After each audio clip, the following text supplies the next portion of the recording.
Setting an example for Singaporeans to follow, Prime Minister Lee Hsien Loong gets a dose of the Covid-19 vaccine.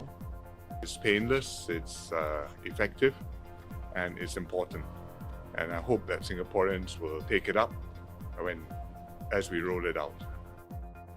Crowne Plaza Changi Airport will be closed for 2 weeks after a second Covid-19 case was linked to the hotel. And in a change from his usual style, Donald Trump calls for healing and reconciliation a day after his supporters stormed the Capitol building. Happy Friday, you're watching The Big Story, coming to you live from the Straits Times newsroom. I'm Olivia Quay. You can subscribe to the Straits Times channel so you never miss a single episode. Well, Singapore starts its COVID-19 vaccination drive today to inoculate staff across public healthcare institutions. Prime Minister Lee Hsien Loong was at Singapore General Hospital this morning to observe the start of these vaccinations and took the opportunity to get his own shot. Multimedia journalist Fazana Friday with more. With Singapore's nationwide vaccination drive for all public healthcare workers officially underway, Prime Minister Lee Hsien Loong joined about 90 staff at Singapore General Hospital in getting their COVID-19 shots. Being left-handed, PM Lee was given the Pfizer-BioNTech vaccine on his right arm. I took the opportunity to have my own jab this morning, and now I'm done. 30 minutes, waited, nothing happened, and I've got my card and the appointment to come back in 3 weeks' time. It's painless, it's effective, and it's important. Administering the vaccine was senior staff nurse Fatima Mohammad Shah, who also advised PM Lee on what to look out for after his jab and even took a Wi-Fi with him afterwards. I feel happy and honoured to administer the vaccine for our PM. Of course, I'm a bit nervous, yes. The Health Ministry Director of Medical Services, Associate Professor Kenneth Mark, received his first dose of the vaccine as well. And while priority for vaccination is given to healthcare and frontline workers, PM Lee urged all Singapore residents to get the vaccine when it is available to them. And we are going to roll this out progressively over the next few months, hopefully be done by third quarter of the year, latest end of the year. And it will make us safer, and it will make you and your loved ones safer too. So please take it when you get it. Singapore received the first shipment of vaccines back on December 21st from Pfizer. More are expected to arrive in the next few months, including those by Moderna and Sinovac. Farzana Friday 4, The Straits Times. 23 new COVID-19 cases confirmed today, comprising 2 in the community and 21 imported. All the imported cases had been placed on stay-home notices on arrival in Singapore. Education Minister Lawrence Wong suggested travellers who have been vaccinated may avoid having to serve lengthy SHN when they return to Singapore in the future. He said the government would consider drastically reducing or even doing away with the 2-week quarantine requirement if data shows vaccination significantly reduces transmission risks. A woman who was diagnosed with COVID-19 was sentenced to 5 months jail for not fully disclosing her whereabouts before her diagnosis, an offence under the Infectious Diseases Act. 65-year-old Oh Bee Hyok was diagnosed on February 26 last year. She didn't tell the contact tracing officer that she had met up with her friend 5 times between February 4th and 20th. The friend tested positive the following month. The court heard that while she did not infect her friend, she did infect her own grandson. Crowne Plaza Changi Airport will be closed for 2 weeks from today. This after the discovery of a second unlinked COVID-19 case working at the hotel's Azure restaurant. The Health Ministry said the closure is a precautionary measure, as it cannot exclude that transmissions could have occurred at the hotel. The hotel will stop accepting new guests and foreign aircrew. Guests currently staying there will be checked out progressively, and incoming aircrew will be housed in alternative facilities. MOH has also started testing all hotel staff.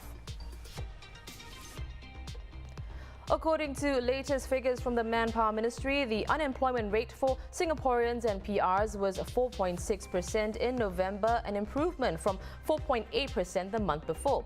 The unemployment rate among citizens also improved slightly from 4.9% in October to 4.7% in November.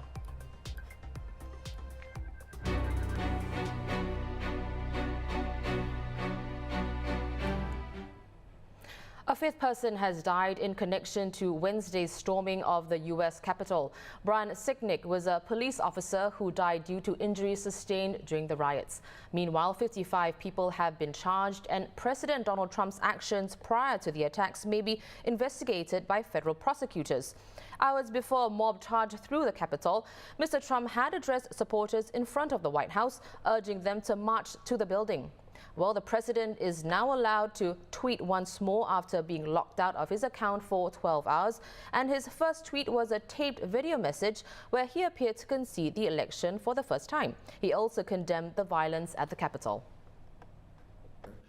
The demonstrators who infiltrated the Capitol have defiled the seat of American democracy. To those who engaged in the acts of violence and destruction, you do not represent our country. And to those who broke the law, you will pay. We have just been through an intense election and emotions are high, but now tempers must be cooled and calm restored. Now Congress has certified the results. A new administration will be inaugurated on January 20th. My focus now turns to ensuring a smooth, orderly, and seamless transition of power. Foreign editor Bhagyashree Gareka is back to discuss the latest developments. So Bhagya, let's first talk about Mr. Trump's video recording on Twitter. Conciliatory, sure, yet he ended his statement by telling his supporters that, quote, "Our journey is only just beginning." What do you make of his address? Well, actually, I thought his address was quite remarkable. You know, a dramatic change if you compare what he said yesterday and then what we heard this morning, our time. So, firstly, he calls for he says he will ensure a smooth, orderly, seamless transition of power. He doesn't name incoming President Biden. He does not congratulate him. But I think this is still the closest that he has come or will come to a concession speech. The other thing to notice is he does not claim that, his standard claim that he's being deprived of an election victory. Instead, you hear him say that this is a moment of healing and reconciliation. And, just a day earlier, he was saying we will never concede. Now he says tempers must cool, the business of America must go on. So all this is remarkable. When it comes to the rioters, he had called them great patriots, I think a day earlier in his comments even after the episode of violence on Capitol Hill. Now in his comments, he's condemned them. He says they have defiled the seat of American democracy. He says they will face the law for those who've broken the law. So, the change is quite dramatic. At the end of the speech, that's where you find, I think, the statement that, that struck you about the journey only just beginning. So I think that might be a reference to, his plans after leaving office, perhaps. We know that he has millions of pretty loyal supporters, and also that his future within the Republican Party is uncertain. So many leaders have broken with him quite openly. So I guess we will have to wait and see what his plans are, what he says and announces about them. Maybe it's even another political outfit. And there he could continue his argument that this November 3 election was fraudulent. Twitter is one platform that Mr. Trump is said to have used to rile up his supporters, but this group, they have also used various forums to share their extremist views. Mr. Trump's Twitter account is back, but his Facebook and Instagram accounts are still suspended at least until the end of this term. So do you think that when it comes to social media and online avenues, has Mr. Trump been effectively muzzled for the time being? I wouldn't say muzzled. Because he has Twitter, and that has been his main platform. It remains open to him. Twitter managers tend to kind of intervene and flag or delete his posts when they contravene the rules. But otherwise, that's his medium of choice, and it's available to him. So if you follow him on Facebook, I do. And, you notice that most of his comments on Facebook have been, they're basically repeats of what he says on Twitter.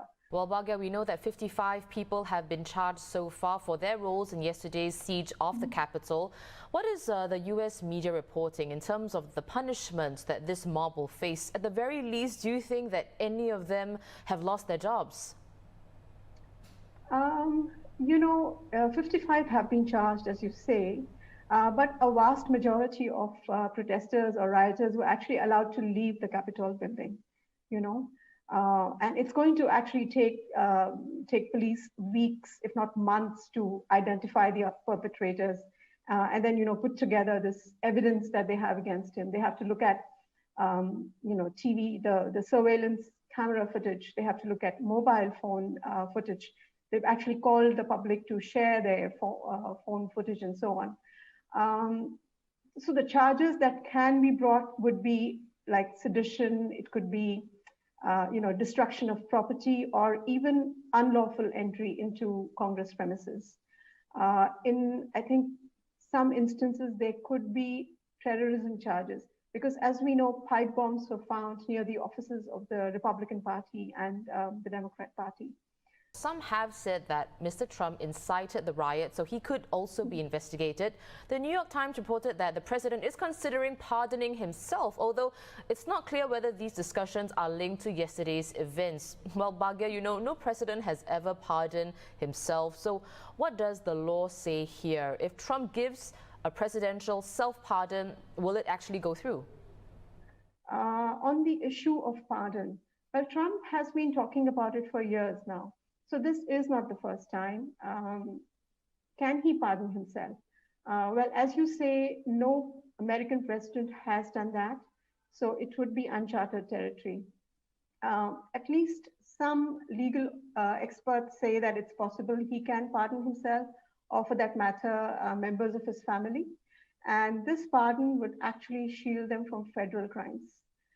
It's not going to apply to any violations of state crimes. So we know that while lawsuits are pending against him in his home state of New York, some of these are matters related to the finances of the Trump organization, and these can be prosecuted once Mr. Trump leaves office. Okay, well, it's always a pleasure to speak with you, Bhagia. Thanks again for joining us today. I've been speaking with Bhagia Srigareka, foreign editor of the Straits Times.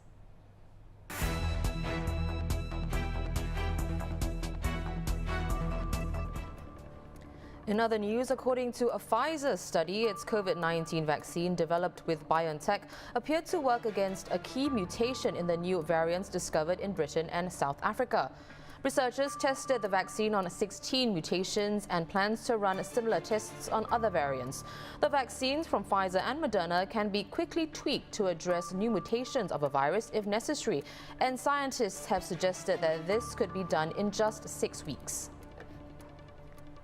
Indonesia's top terrorist convict Abu Bakar Bashir was released from prison earlier today, with the National Counter-Terrorism Agency saying his de-radicalization would continue after his release. The spiritual leader of the Jemaah Islamiyah terror group was the alleged mastermind of the 2002 Bali bombings, but he was never convicted of the attack.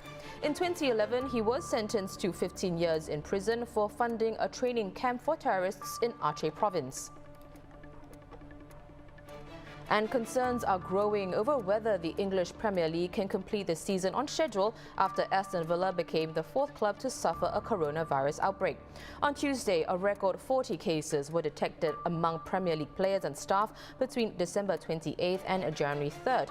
3 league matches were postponed last week. The world's richest football league is less than halfway through its current campaign and could suffer massive losses if another shutdown was enforced. Well, those are our top stories for today. For more news and videos, visit straitstimes.com and subscribe to our YouTube channel by hitting the red button below. I'm Olivia Quay. Have a great weekend, and I'll see you on Monday on The Big Story.